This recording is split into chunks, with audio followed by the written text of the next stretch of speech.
నమస్కారం. Mid night masala స్టోరీస్కి స్వాగతం.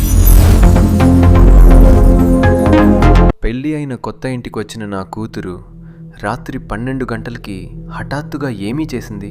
ఆ చిన్న రహస్యం తెలిసిన రోజు ఆ కుటుంబం మొత్తం ఎందుకు భయపడ్డారు? సిరి చాలా అందమైన అమ్మాయి అర్జున్తో పెళ్ళి అయ్యి కొత్త ఇంట్లో అడుగు పెట్టింది. అర్జున్కి ఒక విషయం వింతగా అనిపించింది. సిరి పగలంతా చాలా సైలెంట్గా ఉంటుంది. రాత్రి కరెక్ట్గా 12 గంటలు కాగానే బెడ్రూమ్ పక్కనే ఉన్న స్టోర్ రూమ్ నుంచి ఎవరితోనో మాట్లాడుతున్నట్లు శబ్దాలు వస్తున్నాయి. ఒకరోజు రాత్రి సిరి మెల్లగా మంచి మీద నుండి లేచి బయటికి వెళ్ళింది. అర్జున్ ఫాలో అయ్యాడు. స్టోర్ రూమ్ కిటికీ నుండి చూస్తే అర్జున్ గుండె ఒక్కసారిగా ఆగిపోయింది. అర్జున్ తలుపు తోసి లోపలికి వెళ్ళాడు. సిరి సడన్గా భయపడి ఆ డైరీని దాచేసింది. అర్జున్ ఆ డైరీని లాక్కుని చూస్తే అందులో ఉన్న విషయాలు చూసి షాక్ అయ్యాడు. మీ దగ్గర కూడా ఇలా రహస్యాలున్నాయా? కామెంట్స్లో చెప్పండి.